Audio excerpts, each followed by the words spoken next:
जय श्री महाकाल। मैं पंडित शेष नारायणाचार्य आप सभी को आने वाले 1 नवंबर को देव उठनी एकादशी है, जिसको हरि प्रबोधनी एकादशी के नाम से जाना जाता है। शास्त्र मानता है जो इस एकादशी का विशेष महत्व है,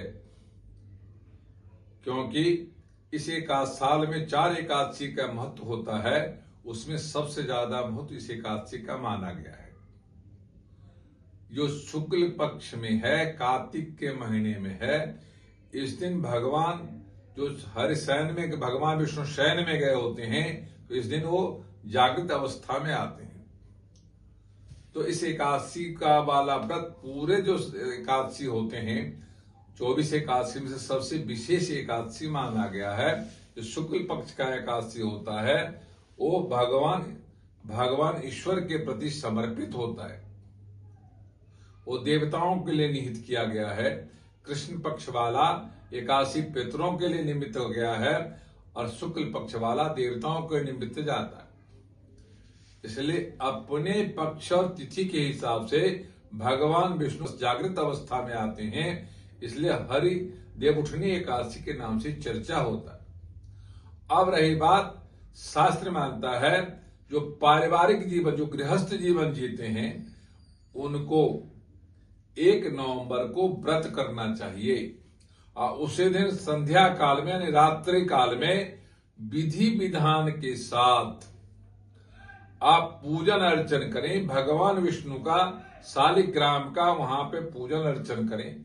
साथ में वहां तुलसी रखें, वहां केला इत्यादि का वृक्ष लगा करके, और उस दिन श्रीखंड, चंदन, गंगाजल और तुलसी दल का प्रयोग करें।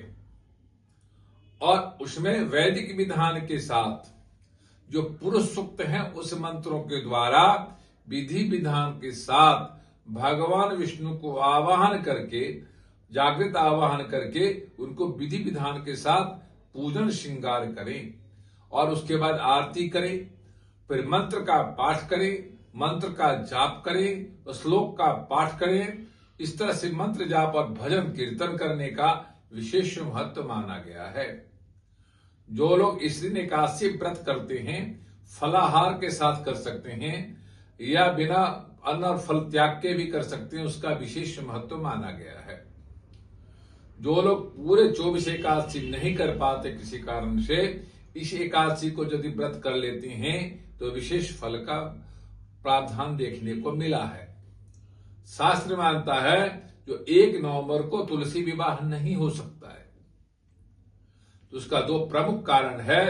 जो 2 तारीख को भी एकादशी देखने को मिल रहा है, तो 2 तारीख को जो वानप्रस्थ हैं, जो सन्यासी हैं, जो विधवा हैं, उनके लिए 2 तारीख एकादशी व्रत निर्धारित की गई है।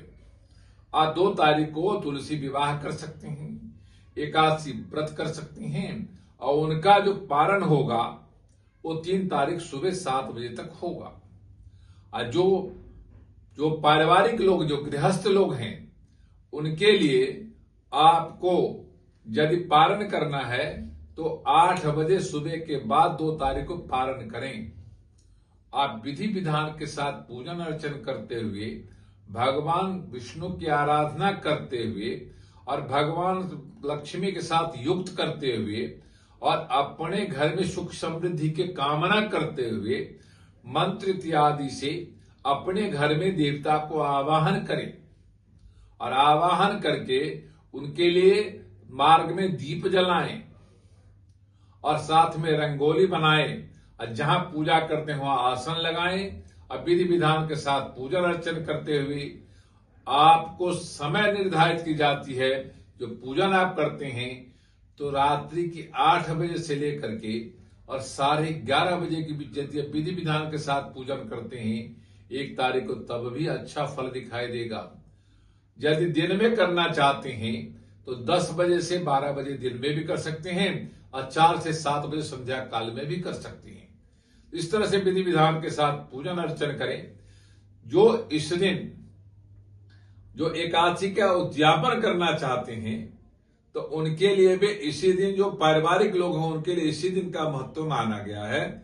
और इसी दिन विधि विधान के पूजन करने के बाद और ससम्मान सभी प्रकार का षोडशोपचार संस्कार के साथ पूजन अर्चन करने के बाद अगले दिन उसकी समाप्ति, यज्ञ की समाप्ति करने की जरूरत होती है, जिसको पारण बोला जाता है।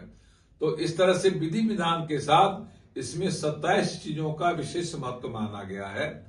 तो आप जब पूजन अर्चन करते हैं तो 27 बार मंत्र का जाप जरूर करें, 27 दिया जरूर जलाएं और 27 बार पुष्प को अर्पण करें भगवान विष्णु पे। तो वो नक्षत्रों के हिसाब से, ग्रह के हिसाब से, दिशाओं के हिसाब से, सभी दिशाओं के हिसाब से परिपूर्ण रूप से वो जागृत अवस्था में आते हैं और सारे मार्ग आपके लिए खोल दिए जाते हैं। उसका 2 प्रमुख कारण है। जो आप इस दिन के बाद जो भी मांगलिक काम करना चाहते हैं, विवाह आदि करना चाहते हैं, घर में सुख समृद्धि के लिए बहुत अच्छा सुदृढ़ काम करना चाहते हैं, तो इस दिन के बाद आप शुद्ध माने जाते हैं, अशुद्धि से बाहर आ जाते हैं।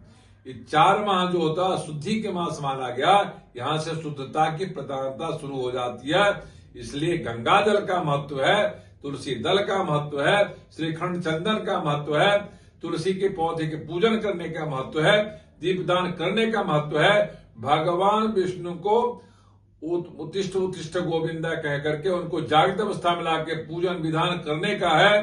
साथ में मंत्र जपने का विधान है, साथ ही मंत्र का पाठ करने का विधान है, विधि विधान का आरती करने का विधान है, प्रसाद वितरण, प्रसाद भोग लगा के वितरण करने का विधान है। अगले दिन जब आप पारण करते हैं तुलसी जल और गंगा जल, तुलसी दल गंगा जल के द्वारा आप लेकर के अपने व्रत को परिपूर्ण करें। आप भगवान के बार बार साष्टांग दंडवत करें, जो मैं ऐसे उत्तम व्रत को पूरा पालन किया।